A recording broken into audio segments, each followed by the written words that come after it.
감사합니다. 고맙습니다. 이 말을 듣고 기분 나빠하는 사람들은 아마 없을 것입니다. 그렇죠? 그냥 인사말로 하는 감사의 인사가 아니라 진짜 고마워서 감사의 인사를 하는 것은 사람의 마음을 감동시키고 또 움직입니다. 그래서 오늘 찬양대 찬양 정말 감사합니다. 기분 안 나쁘시죠? 예, 좋으시지 않습니까? 예, 찬양으로 제 마음을 하나님께 더 열 수 있었습니다. 방송실에서 수고해 주시고 계시는 분들 감사합니다. 여러분들 덕분에 교회에 직접 나오지 못하시는 분들이 영상과 음향으로 함께 예배에 참여하실 수 있게 되었습니다. 감사의 인사는 모두의 마음을 따뜻하게 하고 감동하게 합니다. 그런데 우리가 하는 감사에는 조건이 붙는 것 같습니다. 감사의 이유가 있다는 것입니다. 찬양을 해주어서 감사하고 방송실에서 수고해 주어서 감사하다는 이유가 붙는 것이지요. 무엇 때문에 감사하다고 하는 것은 그 무엇으로 인한 감사라는 뜻입니다. 그렇죠? 우리가 하는 감사의 인사는, 그리고 감사의 마음은 그래서 조건적일 때가 많이 있는 것 같습니다.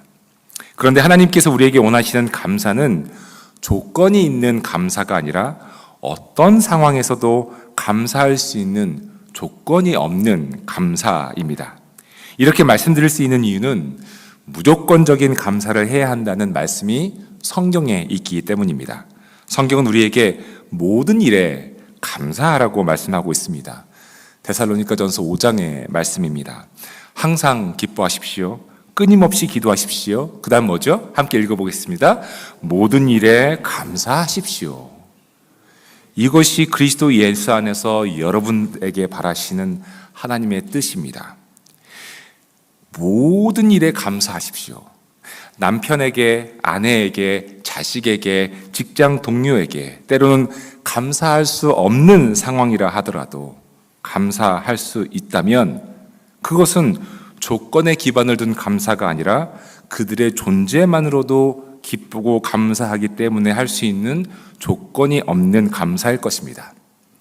내가 아파도 감사하고, 건강해도 감사하고, 승진을 해도 감사하고, 승진을 못해도 감사하고, 이런 감사는 모든 일에 감사하라고 하는 성경에 말하고 있는 감사입니다. 어떻게 이런 감사의 삶을 살 수 있을까요? 어떻게 이런 감사의 마음을 가질 수가 있을까요? 저는 오늘 말씀을 통해 감사의 삶, 감사의 마음, the attitude of gratitude에 대한 말씀을 나누고자 합니다. 순수한 감사, 아무런 조건이 없는 순수한 감사가 가능할까요? 오래전에 읽은 책 한 권을 소개해 드리겠습니다. 바로 독일의 작가 막스 밀러가 쓴 독일인의 사랑이라고 하는 소설입니다. 고전으로 분류되는 책이기 때문에 아마 많은 분들께서 읽으셨으리라 생각합니다. 이 책은 글이 조금 어려워서 그렇지 줄거리는 아주 간단합니다. 시한부 인생을 살고 있는 귀족 가문의 딸인 마리아와 주인공인 나는 귀족 가문의 출신이 아닌데 나와 귀족 가문의 출신의 시한부 인생을 살고 있는 마리아 사이의 사랑의 대화가 이 책의 전부라고 해도 과언이 아닙니다.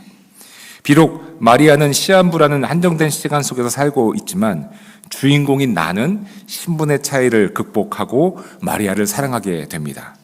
둘의 대화 가운데 이런 대화가 나옵니다. 마리아가 묻습니다. 여러분 잘 들어보십시오. 마리아가 이렇게 묻습니다.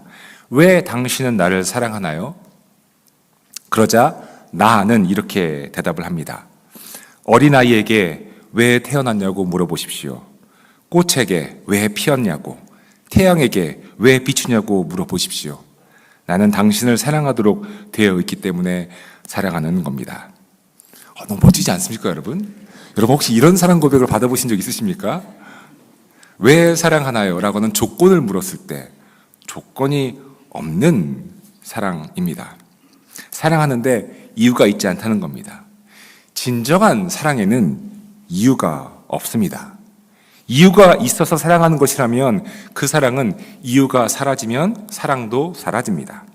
따라서 이유가 있는 사랑은 조건적인 사랑이고 제한적인 사랑일 수밖에 없습니다. 마리아가 물었던 왜 당신은 나를 사랑하나요?의 질문은 왜 사랑하는지 궁금해서 하는 질문이 아니라 주인공의 사랑에 감격해서 하는 질문입니다. 하나님의 사랑을 경험한 사람들도 모두 한결같이 이렇게 하나님께 묻습니다. 하나님, 왜 저를 사랑하시나요? 이렇게 흠이 많고 부족하고 하나님의 뜻을 잘 따르지도 못하는 저를 왜 이렇게까지 사랑하시나요? 이 질문은 궁금해서 하는 질문이 아니지 않습니까? 하나님의 사랑에 감격해서 하는 질문입니다. 하나님은 우리를 사랑하시도록 되어 계신 분이십니다. 하나님의 사랑이 무조건적이라고 하는 이유가 여기에 있습니다. 하나님은 사랑 그 자체이시기 때문에 우리를 사랑하실 수밖에 없으십니다. 하나님은 우리들을 무조건적으로 사랑하십니다. 그 이유는 우리에게 있지 않고 하나님 자신에게 있습니다. 왜냐하면 하나님은 사랑이시기 때문에 그렇습니다. 저는 감사도 사랑과 크게 다르지 않다고 생각합니다. 조건이 있는 감사가 아니라 감사할 수밖에 없도록 되어 있는 감사를 해야 한다는 말씀입니다. 어떤 상황이나 조건의 이유가 아니라 존재만으로도, 나의 존재만으로도, 당신의 존재만으로도, 하나님의 존재하심 그 자체만으로도 감사해야 합니다. 당신에게 감사할 수밖에 없는 이유는 어느 조건이나 상황에 있지 않고 그저 당신 자체로 인해 감사할 수밖에 없다는 말씀입니다. 이 감사가 성경이 우리에게 요구하고 있는 감사의 마음입니다. 자, 그렇다면 어떻게 조건이 없는 감사를 할 수 있을까요? 이를 위해 오늘 본문 말씀을 살펴보는 것이 중요합니다. 오늘 본문은 하박국에 있는 말씀입니다. 너무나도 잘 알려져 있는 성경 구절 중에 하나입니다. 본문은 이렇게 말을 합니다. 무화과 나무에 과일이 없고 포도나무에 열매가 없을지라도 올리브 나무에서 딸 것이 없고 밭에서 거두어들일 것이 없을지라도 우리의 양이 없고 외양간에 소가 없을지라도, 여러분 이 말이 뭡니까? 아무것도 없어도, 정말 아무것도 없는 빌털터리가 되어도, 지금 당장 먹을 것이 없어도, 지금 당장 소유할 그 어떤 것이 없어도 나는 주님 안에서 즐거워하련다. 누구 안에서요? 주님 안에서. 나를 구원하신 하나님 안에서. 누구 안에서요? 하나님 안에서 기뻐하련다. 본문 말씀에 의하면 하박국은 즐거워하고 기뻐할 이유가 전혀 없어 보입니다. 사실 하박국서의 내용은 하나님의 심판에 관한 내용입니다. 하나님의 뜻을 저버리고 폭력과 불의가 만연했던 이스라엘을 향한 경고의 내용입니다. 바벨론에 의해서 포로로 잡혀갈 것이 예정된 터라 좋아할 이유가, 기뻐할 이유가, 감사할 이유가 없는 상황이었습니다. 그들 앞에 놓인 것은 구원이 아니라 심판이었습니다. 그런데 난데없이 하박국은 기쁨을 노래합니다. 즐거움을 노래합니다. 감사를 노래합니다. 오늘의 본문 말씀은 상황이나 조건에 관계없이 기뻐하고 즐거워하고 감사할 수 있는 명분을 우리에게 보여줍니다. 그 명분은, 감사할 수 있는 그 명분은 다른 누군가에 의해서 주어지는 것이 아니라 환경이나 조건에 따라 달라지는 것도 아닌 바로 우리의 선택입니다. 감사와 기쁨은 우리의 선택이라는 말씀입니다. 하박국은 바로 기쁨과 감사를 선택했습니다. 비록 환경은 하나님의 심판을 앞두고 있고 조건은 기뻐할 수 있는 조건이나 감사의 조건이 아니었지만 그의 선택은 기쁨과 감사였습니다. 본문의 말씀은 아무것도 없는 폐허를 보여줍니다. 무화과 나무에 과일도 없고 포도나무에 열매도 없고 밭에 아무것도 없고 양도 없고 소도 없고 아무것도 없는 상황에서 그가 선택한 것은 기쁨과 감사라는 것. 그것은 그의 기쁨과 감사의 원인이 환경에 있지 않고 조건에 있지 않고 오직 하나님께 기쁨과 감사의 이유가 있다는 것을 보여줍니다. 하박국은 조건이나 상황을 선택하지 않고 하나님을 선택했습니다. 실제로 하박국은 이렇게 고백을 하지요. 나는 주님 안에서 즐거워하련다. 나를 구원하신 하나님 안에서 기뻐하련다. 교우 여러분, 조건 없는 감사는 하나님 때문에 할 수 있는 감사입니다. 감사의 이유가 나에게 있지 않고 하나님께 있다는 말씀입니다. 제가 이번 학기에 진행하고 있는 신앙의 기초반에서 자주 하고 있는 이야기가 바로 이것입니다. 우리의 삶의 중심은 하나님이어야 합니다. 내가 구원받았다라고 고백할 수 있는 이유도 하나님이어야 합니다. 내가 감사할 수 있는 이유도 하나님이어야 합니다. 우리가 신앙생활 하면서 제일 많이 하는 실수가 무엇인지 아십니까? 바로 하나님을 먼저 생각하기보다는 나 자신을 먼저 생각한다는 것입니다. 모든 삶의 순간순간에서 중심을 하나님께 두지 않고 나에게 두고 있는 것. 이것이 우리가 저지른 실수입니다.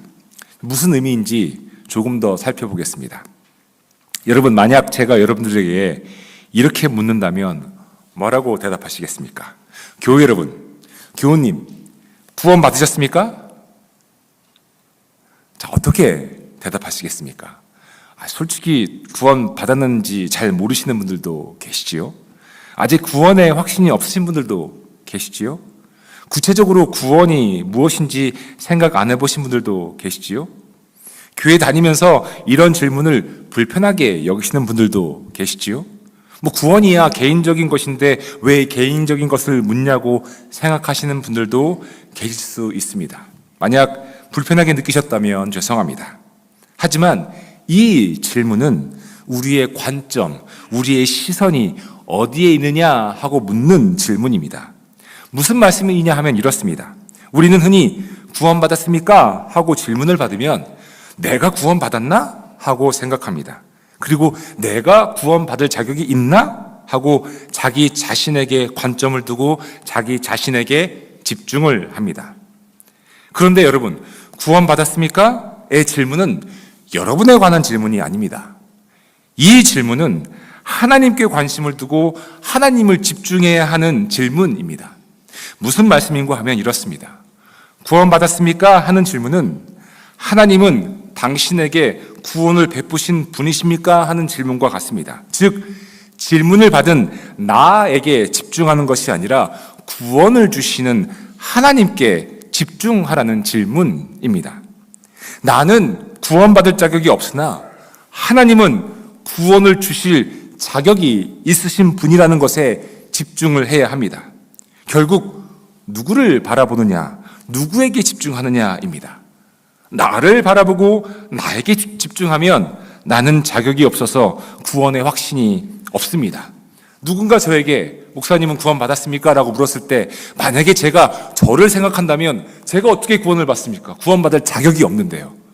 그런데 그 질문을 받았을 때 나에게 집중하지 않고 하나님께 집중한다면, 하나님이 어떤 분이신지를 내가 안다면 나는 구원받을 자격이 없지만 하나님은 그런 나에게 구원을 주실 수 있는 분이시기 때문에 나 때문이 아니라 하나님 때문에 구원받은 것 아닙니까, 여러분? 그러니 누구를 집중하느냐, 누구를 바라보느냐의 질문이라고 하는 것입니다. 구원의 확신은 나에게 기반을 두지 않고 하나님께 기반을 둡니다. 조건 없는 감사도 마찬가지라는 말씀입니다. 나에게 감사할 만한 일이 있나 살펴보면 그리 감사할 수 있는 조건이나 상황이 많지 않다는 것을 알게 됩니다. 아픈데 어떻게 감사하냐는 말입니다. 당장 실직을 했는데 어떻게 감사하느냐는 말입니다. 그러나 감사의 이유도 감사의 대상도 내가 아니라 하나님이시라는 것을 알면 조건 없는 감사를 할 수 있다는 말씀을 드리는 겁니다. 하나님 때문에 감사하는 것입니다. 하나님 때문에 내가 감사할 수 있다는 말씀입니다.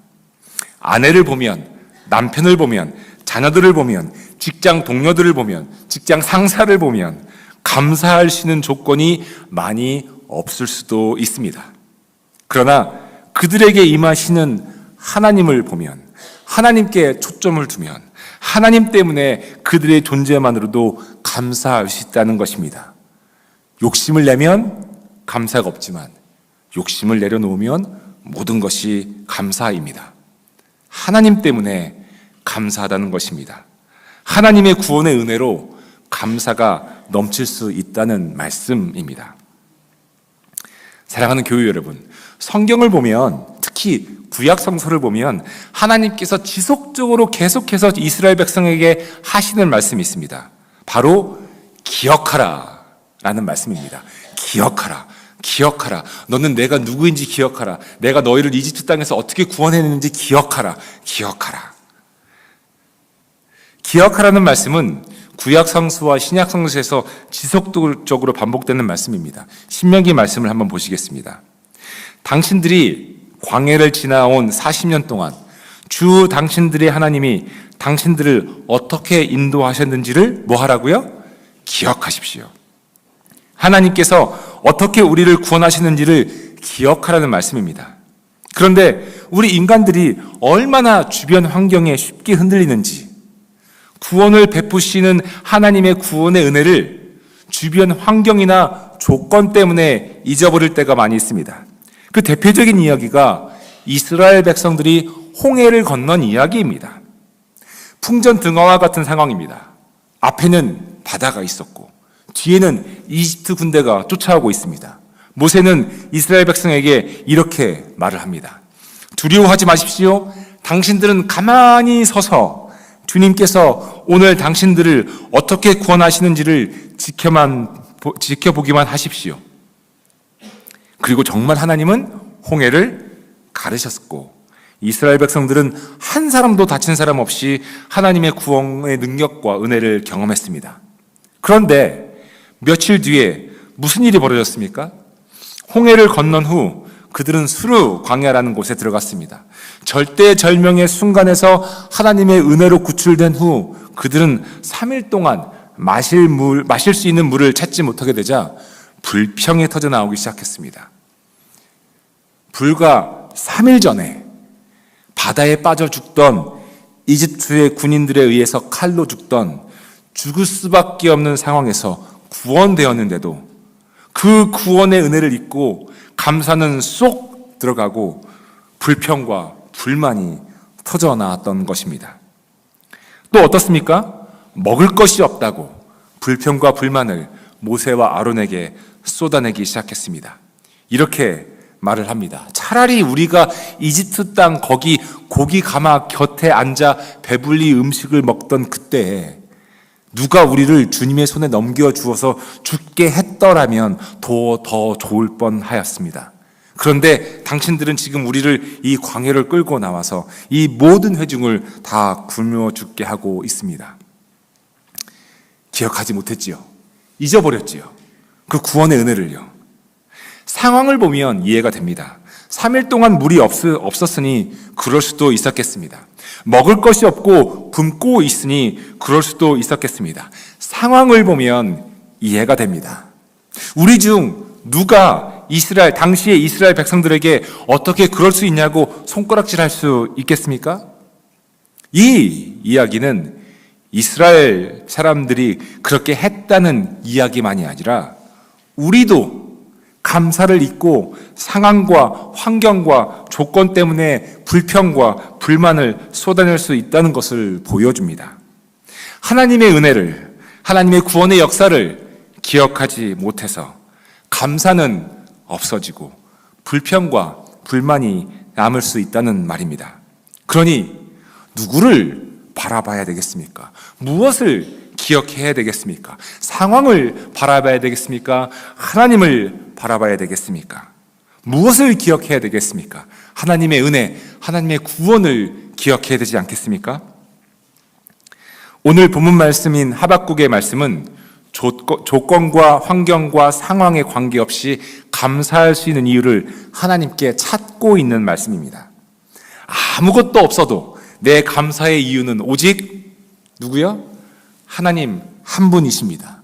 절망과 좌절의 시간이 다가오고 있고 정치적인 압제와 물질적인 궁핍과 육체적 고통과 미래의 불확실성이 점점 더 커지고 있는 상황에서 충분히 불평과 불만을 토로해도 충분한 상황에서 하박국 선지자는 상황과 조건과 환경을 바라보지 않고 하나님만을 바라봄으로 기쁨을 노래했고 즐거움을 노래했습니다. 하나님을 바라보는 것은 믿음의 선택이며 결단입니다. 감사는 선택입니다. 감사의 마음은 하나님만을 바라보겠다는 결단이며 선택으로 생깁니다.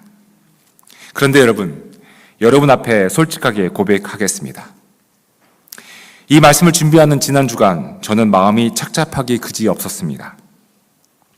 감사의 말씀을 준비하면서 저는 제 안에 감사의 마음이 많이 부족하다는 것을 느꼈기 때문입니다.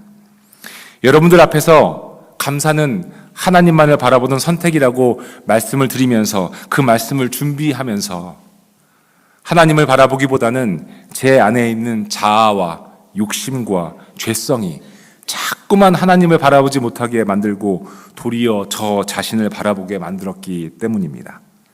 자꾸 저 자신을 바라보니까 어떤 마음이 생기는지 아십니까? 섭섭한 마음이 생깁니다. 왜 저 사람은 나한테 이렇게 말하는 거야? 왜 저분은 나를 이렇게 대하는 거야? 왜 나한테 말을 그렇게 해? 등등의 섭섭함이 제 마음을 뒤흔들면서 아무것도 아닌 일 때문에 감사는 사라지고 불평과 불만이 터져나오는 것을 깨닫게 됩니다. 그러니 여러분, 제가 설교 준비를 할 때 얼마나 힘들었겠습니까? 감사를 이야기하는데 제 안에는 그게 없다는 것을 조금씩 깨닫게 되면서 얼마나 좌절이 느껴졌겠습니까? 나를 바라보니 그렇게 된다는 말씀입니다. 하나님만을 바라보는 선택이 감사의 이유인데 하나님을 바라보기보다는 저 자신을 자꾸만 바라보면서 이 사람한테 섭섭하고 저 사람한테 화가 나고 그러면서 모두에게 짜증이 나기 시작합니다. 감사는 사라지고 화만 남고 섭섭함만 남고 짜증만 남습니다. 감사의 마음은 송두리째 없어지고 맙니다. 그러니 제가 얼마나 연약한 사람입니까? 그래서 다시 한번 말씀을 붙잡고 짜증난 마음까지도 하나님께 쏟아 놓으며 하나님만을 바라보기를 선택합니다. 그리고 감사의 마음을 달라고 하나님의 영이신 성령님께 간절히 구합니다. 여러분들은 어떠십니까? 저처럼 혹시 하나님이 아닌 자신을 바라보면서 주위 사람들에게 불평과 불만이 나오는 것은 아닙니까? 혹시 그렇다면 저와 함께 감사의 마음을 하나님께 구하시지 않겠습니까? 혹시 그러시다면 저와 함께 하나님만을 바라볼 수 있는 믿음을 달라고, 그래서 감사의 마음이 가득하게 해달라고 하나님께 저와 함께 기도로 구하시지 않으시겠습니까? 이제 말씀을 정리하고자 합니다. 조건이 있는 감사는 누구나 할 수 있습니다. 하지만 조건이 없는 감사는 하나님을 바라볼 때, 그리고 하나님이 누구신가를 알 때 가능합니다. 비록 무화과 나무에 잎이 없고 포도 열매가 없고 올리브 열매가 없고 양도 없고 소도 없고 아무것도 없어도 하나님만 계시면 된다고 하는 감사의 마음이 저와 여러분들에게 가득하기를 소망합니다. 우리 가정에서도 마찬가지입니다. 아이들이 말을 잘 안 듣고 남편이 속을 썩이고 아내가 힘들게 해도 하나님을 바라볼 때 하나님 때문에 가정에서도 감사가 넘칠 수 있습니다.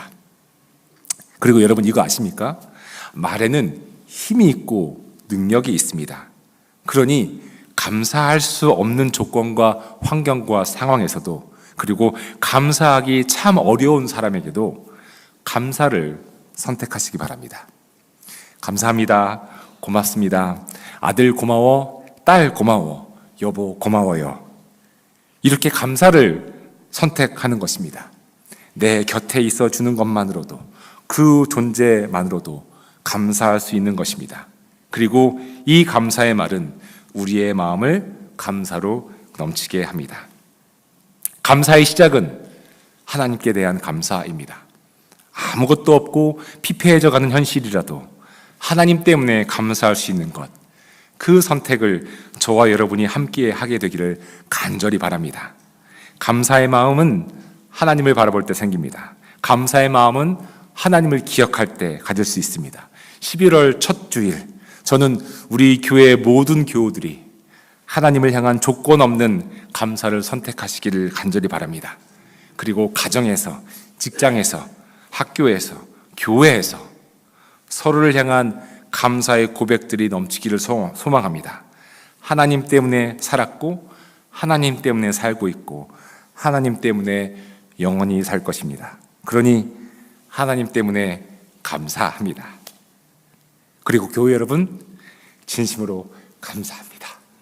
함께 기도하겠습니다.